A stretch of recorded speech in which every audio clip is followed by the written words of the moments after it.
Chadha. Sir, thank you for giving me an opportunity to speak on this bill. Sir 22 lakh बच्चे रोज 18 घंटे की मेहनत, एक 3 घंटे का एग्जाम, लेकिन एक कैमरा फोन, व्हाट्सएप पर एक मैसेज, टेलीग्राम पर एक पीडीएफ, रात 2 बजे पेपर लीक, सब खत्म, स्टूडेंट की सारी मेहनत बर्बाद. Therefore, sir, I rise today to speak wholeheartedly in support of the students of India and to welcome the Public Examination Amendment Bill 2026. Sir, paper leak जैसी सीरियस बीमारी का परमानेंट इलाज करना होगा. जैसे कैंसर का इलाज क्रोसिन खिलाकर नहीं किया जा सकता, ठीक वैसे ही पेपर लीक जैसी प्रॉब्लम का इलाज मीडिया साउंड बाइट से नहीं बल्कि इंस्टीट्यूशनल सॉल्यूशन से होगा, जो आज हमारी सरकार इस बिल के माध्यम से करने जा रही है by introducing India's first ever anti paper leak framework. सबसे पहले मैं नीट के स्टूडेंट्स को कुछ कहना चाहूंगा. आपका गुस्सा जस्टिफाइड है, आपकी पेन रियल है और आपको एग्जामिनेशन सिस्टम से जो कंप्लेंट है वो कंप्लेंट भी जेन्युइन है. Your voice matters. और जब आपने अपनी चिंता व्यक्त करी, अपना दर्द बताया, when you demanded, the honourable prime minister heard that demand, not just as a prime minister but also as a guardian, परिवार के मुखिया की तरह उस बात को सुना. Students demanded, government acted, historic decisions taken, systems changed. Sir, जब एक स्टूडेंट नीट जैसे पब्लिक एग्जाम की प्रिपरेशन करता है तब वो अकेला तैयारी नहीं करता, उसका पूरा परिवार प्रिपरेशन करता है. मां अपनी छोटी छोटी जरूरतें रोक देती है, घर का बजट कम करती है. पिता फैमिली की सेविंग्स को कोचिंग फीस, रेंट और टेस्ट सीरीज पे खर्च करता है. फैमिलीज को लोन तक लेना पड़ता है. और स्टूडेंट खुद कोटा, जयपुर, चंडीगढ़, दिल्ली, पटना जैसे शहरों में जाकर घर से दूर रहता है. दिन में 18-18 घंटे पढ़ता है, रात 2 बजे तक पढ़ाई करता है और फिर अलार्म लगाकर सुबह 5 बजे क्लासेस के लिए उठ जाता है. परिवार से दूर, कोई सोशल लाइफ नहीं, कोई त्योहार फेस्टिवल नहीं, सोशल मीडिया, फ्रेंड से दूर, और अपनी स्लीप और अपनी हेल्थ से भी कॉम्प्रोमाइज करता है, क्योंकि उसे पता है कि जब वो पेपर लिखेगा तो सिर्फ पेपर नहीं, अपनी फैमिली के लिए एक बेटर फ्यूचर लिखने जा रहा है. फिर एक दिन एग्जाम की तारीख पर उसे पता लगता है कि 3 साल से वो जिस पेपर की तैयारी कर रहा था वो पेपर किसी ने पहले ही पैसे देकर हासिल कर लिया, पेपर लीक हो गया. और इस समय सर सिर्फ पेपर लीक नहीं होता, उस स्टूडेंट का मेहनत, उसकी ड्रीम्स, उसकी सेल्फ बिलीफ, उसका ट्रस्ट, उसकी एस्पिरेशंस, ये सब लीक होती हैं और उसकी मेंटल और फिजिकल हेल्थ पे असर पड़ता है. I understand that pain sir, because मैं खुद भारत के अभी कुछ साल पहले ही भारत के एक पब्लिक एग्जामिनेशन सिस्टम का स्टूडेंट रहा, चार्टर्ड अकाउंटेंसी का. And sir, because I have spent enough time in this house critiquing the government, I have earned the right to say my next sentence with full conviction and sincerity कि जब बात students की आई, when it came to our students and the youth of India, the government heard, the government actioned and the government delivered. Students का feedback लिया, students की demands को honour किया और ये डेमोन्स्ट्रेट किया कि सरकार स्टूडेंट्स के साथ खड़ी है. जिस उम्मीद के साथ स्टूडेंट्स ने अपनी मांग प्राइम मिनिस्टर साहब के सामने रखी, उस चिंता को, उस दर्द को समझते हुए तमाम एक्शन लिए गए, तमाम स्टेप्स लिए गए, जैसे कि शॉर्ट टर्म और long term steps. Number 1, paper leak के बाद इमीडिएटली री एग्जाम कराया गया ताकि साल बर्बाद ना हो. जांच सीबीआई को सौंपी, एसआईटी का गठन हुआ, स्पेशल इन्वेस्टिगेशन टीम, जिसने 13 लोग मेन किंगपिन समेत गिरफ्तार किए. मात्र 75 दिन में, आज से 2 दिन पहले जब 75 दिन पूरे हुए जांच के, चार्जशीट भी फास्ट ट्रैक कोर्ट में दर्ज करा दी गई. जांच को महीनों सालों लटकाया नहीं. 47 नेशनल टेस्टिंग एजेंसी के ऑफिसर्स को शंट आउट किया गया. एजुकेशन सेक्रेटरी का तबादला हुआ, यहां तक कि मॉरल ग्राउंड्स पे हमारे ऑनरेबल होम एजुकेशन मिनिस्टर ने इस्तीफा तक दिया और स्टूडेंट प्रोटेस्टर्स के खिलाफ जो केसेस थे उन्हें विड्रॉ किया गया. बीरीड फैमिलीज जिसके अपने किसी घर के बच्चे को, किसी स्टूडेंट को खो दिया, उसको कॉम्पनसेशन दी जा रही है. एग्जाम सिक्योरिटी प्रोटोकॉल्स को स्ट्रेंथन किया जा रहा है और अगली बार से यह नीट का पेपर ओएमआर शीट से नहीं बल्कि फुल्ली कंप्यूटर बेस्ड टेस्टिंग से कराया जाएगा ताकि remotest chance of paper leak भी एलिमिनेट कर दिया जाए. इसी के साथ साथ सरकार ने एक हाई पावर टास्क फोर्स का गठन किया है जो फर्दर रिफॉर्म्स अंडरटेक करेगी कि भारत के पब्लिक एग्जामिनेशन सिस्टम की इंटेग्रिटी को कैसे प्रिजर्व और प्रोटेक्ट किया जाए. और इसमें इंडिया के मोस्ट अक्लेम्ड एक्सपर्ट्स जैसे कि नंदन नीलकनी साहब को समिति में डाला गया है. इसी के साथ साथ डेटरेंस क्रिएट करने के लिए, अपराधी के मन में खौफ पैदा करने के लिए एक ऐसा कानून लेकर आज सरकार सदन में आई है जिसके पास होने के बाद कोई अपराधी सपने में भी यदि पेपर लीक करने का सोचेगा तो उसकी रूह कांप जाएगी।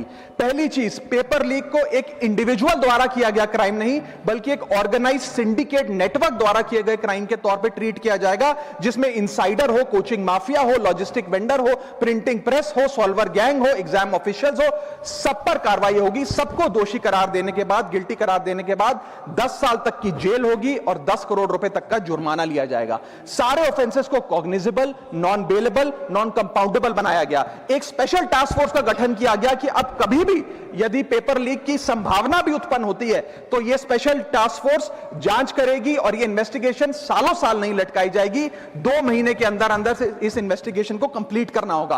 और इसी के साथ साथ फास्ट ट्रैक कोर्ट्स का गठन किया, जो ये इंश्योर करेंगे कि इसमें स्पीडी ट्रायल हो, डे टू डे ट्रायल हो, स्पेशल पब्लिक प्रोसिक्यूटर होगा, 3 महीने में पनिशमेंट सुनाई जाएगी। सर मैं बता दूं, हमारे देश में fast track courts heinous crimes के लिए बने हैं, जैसे कि क्राइम्स अगेंस्ट वुमेन, रेप और पॉस्को जैसे अपराध के लिए। आज हमने पेपर लीक को उस हीनियस क्राइम्स की कैटेगरी में ला खड़ा किया है सर। इसी के साथ साथ सर, इंस्टीट्यूशनल और systematic reforms will demonstrate zero tolerance towards paper leak, और इससे भारत की इंडियन पब्लिक एग्जामिनेशन सिस्टम की इंटेग्रिटी को हम प्रिजर्व और प्रोटेक्ट कर पाएंगे। ये सब इसलिए हुआ because sir there is nothing more important than the students and their future. Sir their voices mattered, their voices were heard and systematic and systemic changes have been brought in. उनकी आवाज को, students की आवाज को कोई political challenge नहीं, बल्कि एक परिवार की भीतर की चिंता की तरह समझकर, जैसे घर के बच्चे घर के बड़े से अपनी चिंता व्यक्त करते हैं, दर्द व्यक्त करते हैं, डिमांड्स रखते हैं, ठीक वैसे ही सरकार ने ये तमाम फीडबैक लेते हुए एक्शन लिया। Sir Benjamin Franklin, American philosopher, statesman, diplomat रहे, उन्होंने कहा था, well done is better than well said. सालों तक इस देश में पेपर लीक होता आया, लेकिन सिर्फ डिस्कशन और सिर्फ साउंड बाइट हुई। आज एक्शन हो रहा है, सिस्टमैटिक रिफॉर्म्स आ रहे हैं और भारत का पहला एंटी पेपर लीक फ्रेमवर्क बनके तैयार है और आपके सामने है। सर इसी के साथ साथ पेपर लीक किसी एक पार्टी का, किसी एक सरकार का ऑफिसर या मिनिस्ट्री की देन नहीं है, और ये कोई 2026 का फिनोमेना भी नहीं है। सर मैं बता दूं कि सर जब बात अकाउंटेबिलिटी की हो, मोरालिटी की हो, जवाबदेही की हो, तो इसलिए जब बात अकाउंटेबिलिटी की हो, मोरालिटी की हो, जवाबदेही की हो, तो सर ये इससे तय नहीं होना चाहिए कि पेपर लीक कौन से राज्य में हुआ, कौन सी मिनिस्टर के अंडर हुआ, कौन सी पार्टी में हुआ, क्योंकि ये एक पैन इंडिया ऑर्गेनाइज्ड क्राइम है, क्रॉनिक डिजीज है। मैं ये बात इसलिए कह रहा हूं क्योंकि 19 जुलाई 2026 को, आज से मात्र 10 दिन पहले, पंजाब के अंदर एक फार्मेसी ऑफिसर रिक्रूटमेंट का एग्जाम हुआ। उसमें मैसिव इरेगुलरिटीज देखी गई, ब्लूटूथ डिवाइसेस के माध्यम से लाइव चीटिंग चल रही थी, और चीटिंग सिंडिकेट वो चीटिंग फैसिलिटेट कराने के लिए 13 लाख रुपए का रेट चार्ज कर रहा था। यही नहीं सर, आम आदमी पार्टी की सरकार जब पंजाब में बनी तब से अभी तक नायब तहसीलदार के एग्जाम में इरेगुलरिटीज देखी गई और लार्ज स्केल चीटिंग हुई।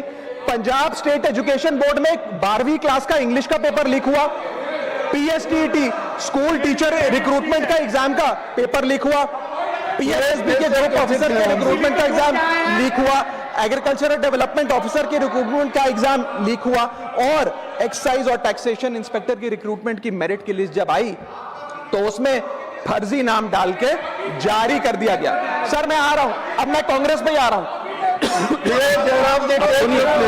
आप कांग्रेस का सुनिए सर, ये मेरा समय खराब कर रहे हैं। आप बोले ना, बोले आप बोले। सर जब सर कांग्रेस की कर्नाटक में सरकार है, इसी साल जनवरी 2026 में एसएसएलसी का पेपर हुआ। इसी साल कर्नाटक में कांग्रेस की सरकार के अंडर एसएसएलसी का पेपर हुआ, पेपर लीक हुआ, और वो पेपर ऑनलाइन 200 रुपए में स्टूडेंट्स को बेचा जा रहा था। हिमाचल प्रदेश में HP state selection commission recruitment exam का पेपर कांग्रेस के कार्यकाल में लीक हुआ। अब आप सुनिए सबसे चौंका देने वाली घटना, सर सबसे शॉकिंग और सैड बात यह है कि 2016 में कर्नाटक में जब कांग्रेस की सरकार थी तब वहां पे 12वीं कक्षा का प्री यूनिवर्सिटी कॉलेज का 12th का केमिस्ट्री का पेपर लीक हुआ। ये क्लासरूम का पेपर नहीं था सर, ये स्टेट बोर्ड एग्जाम था।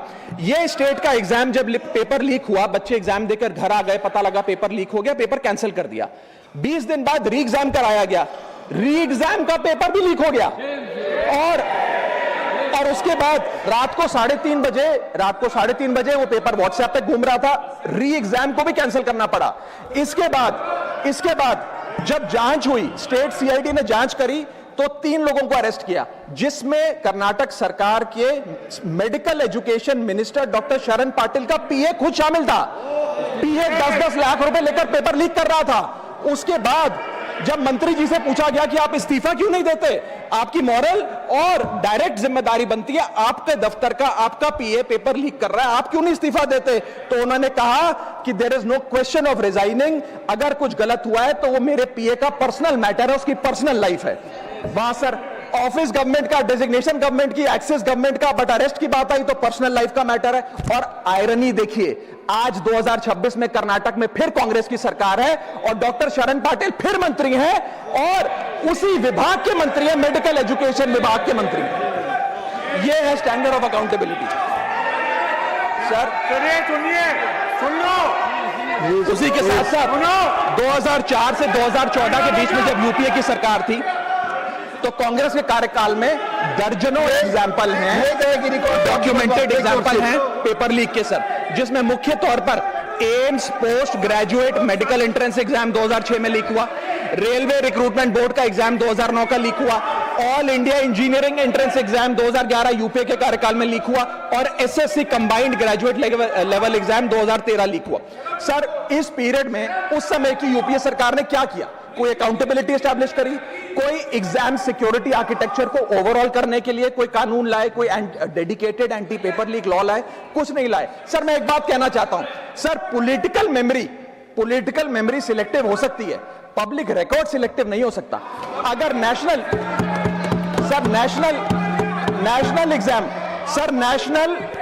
एग्जाम का पेपर लीक अगर नेशनल क्राइसिस है, जो कि है, तो सर ऑपोजिशन रूल्ड स्टेट का पेपर लीक एक लोकल इंसिडेंट कैसे हो सकता है? सर स्टूडेंट में तो फर्क नहीं होता। अगर नीट के स्टूडेंट्स का पेन जेन्युइन है, जो कि जेन्युइन है, तो सर पंजाब के फार्मेसी एग्जाम के स्टूडेंट्स का और कर्नाटक के एसएलसी एग्जाम के स्टूडेंट्स का पेन भी जेन्युइन है। स्टूडेंट का पेन पार्टी देखकर चेंज नहीं होता और ठीक उसी तरह रिफॉर्म और अकाउंटेबिलिटी भी पार्टी देखकर चेंज नहीं हो सकती। अब मैं स्टूडेंट्स के बारे में कुछ कहना चाहता हूं। सर देयर वॉइस मैटर्स, उनकी मांगे जायज हैं। सर स्टूडेंट्स द्वारा प्रोटेस्ट करना, सवाल पूछना, डिमांड रेस करना, कोर्ट जाना, पीसफुल मार्च निकालना, ये सब उनका संवैधानिक अधिकार है और ये करना भी चाहिए। लेकिन सर स्टूडेंट का प्रोटेस्ट स्टूडेंट का रहे, किसी पॉलिटिकल पार्टी की रैली ना बन जाए, वे अपना माइक किसी को आउटसोर्स ना करे, क्योंकि सर स्टूडेंट की लड़ाई तो एग्जाम सिस्टम को सिक्योर बनाने की है, नेताओं की लड़ाई अपनी सोशल मीडिया रीच बढ़ाने की है। सर जब पॉलिटिकल लीडर्स प्रोटेस्ट के टाइम पर बैरिकेड के आगे स्टूडेंट को भेज खुद कैमरे की सेफ साइड पे रहें, तो उनसे पूछिए कि रिस्क मेरा और रील तुम्हारी, ये पार्टनरशिप कैसी? सर स्टूडेंट का मूवमेंट स्टूडेंट के फ्यूचर के लिए है, किसी फ्लॉप पॉलिटिकल पार्टी के कमबैक के लिए नहीं है सर। और जो पॉलिटिकल पार्टी के अपने खुद के फ्यूचर का आता पता नहीं, वो स्टूडेंट के फ्यूचर की क्या लड़ाई लड़ेगी सर? स्टूडेंट्स को जस्टिस चाहिए, पॉलिटिकल पार्टी को फुटेज। स्टूडेंट को एग्जाम सिक्योर करना है, पॉलिटिकल पार्टी को वायरल क्लिप। स्टूडेंट का सवाल फ्यूचर का है, नेता का कैलकुलेशन अगले इलेक्शन का। इसीलिए मैं ऑपोजिशन पार्टीज को कहना चाहता हूं, don't use students emotion for your political promotion. ये लड़ाई बीजेपी वर्सेस कांग्रेस नहीं है, ये लड़ाई मेरिट वर्सेस माफिया की है, मेहनत वर्सेस सेटिंग की है। और सर एक बात और, सर आज हमारे स्टूडेंट्स पर पढ़ाई का बहुत स्ट्रेस है। हमारे समाज ने, हमारी सोसाइटी ने आज बच्चों का, क्योंकि हम बेस्ट चाहते हैं, अपनी बच्चों से पढ़ाई संबंधित एक्सपेक्टेशन को प्रेशर में बदल दिया है। और ये प्रेशर सर स्कूल से ही शुरू हो जाता है। जब बच्चा 10वीं क्लास का बोर्ड का एग्जाम दे रहा होता है तो बोला जाता है ये क्रिटिकल ईयर है, अच्छे मार्क्स लाने हैं, नहीं तो स्ट्रीम नहीं मिलेगी, पूरा करियर बर्बाद हो जाएगा। 12वीं क्लास में जाता है तो प्रेशर और बढ़ता है, बोला जाता है ये लाइफ का टर्निंग पॉइंट है, आगे की जिंदगी कैसे डिसाइड होगी। जेईई, नीट, सीयूईटी, तमाम एंट्रेंस एग्जाम की तैयारी का प्रेशर अलग।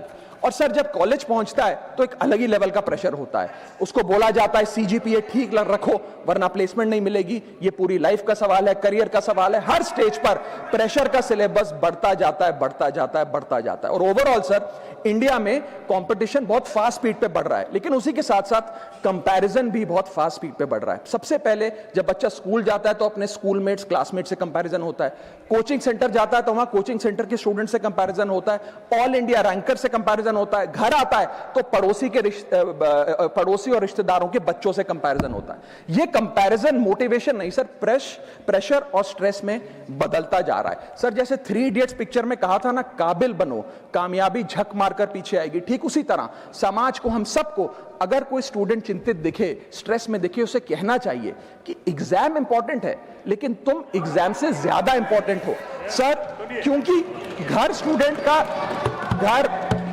स्टूडेंट का सेफ स्पेस होना चाहिए सर, दूसरा एग्जाम सेंटर नहीं। और एक रैंक सर एक रैंक रिजल्ट डिसाइड कर सकती है बच्चे का, उसका फ्यूचर नहीं, वैल्यू नहीं, उसकी पूरी जिंदगी नहीं। और अंत में sir I just take 1 more minute sir, अंत में मैं अपने वेल विशर्स को भी कुछ कहना चाहूंगा जो पिछले कुछ समय से मुझे कह रहे थे कि राघव आप नीट के इशू पर कब बोलोगे, आपको हम सुनना चाहते हैं। मैं बड़ी हम्बली कहना चाहता हूं सर, जब मैं ऑपोजिशन में बैठता था तब सवाल मेरा हथियार था, आज मैं ट्रेजरी बेंचेस पर बैठता हूं, आज सोल्यूशन मेरी जिम्मेदारी है।